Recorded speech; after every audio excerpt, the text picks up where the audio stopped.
کرو تم اپنے آپ کو۔ تو یہ توبہ کا طریقہ تھا جو ان کے ہاں رائج تھا، چونکہ انہوں نے شرک کر کے ارتداد کیا، مرتد ہوئے، اور دین اسلام کے اندر بھی مرتد کی یہی سزا ہے کہ اس کو قتل کر دیا جائے۔ تو حضرت موسیٰ علیہ السلام نے بھی ان کو یہ بتایا کہ تمہاری توبہ کی صورت یہ ہے کہ تم اپنے آپ کو قتل کرو۔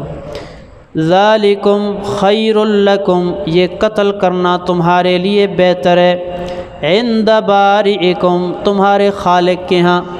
یعنی دنیا میں تمہیں ہلکی سی تکلیف پہنچے گی، ٹھیک ہے، جس وقت تمہیں قتل کیا جا رہا ہوگا، ذبح کیا جا رہا ہوگا، لیکن آخرت کے اندر تمہیں ہمیشہ کی عزت اور شرافت اور کرامت حاصل ہو جائے گی، یہ تمہارے حق میں بہتر ہے۔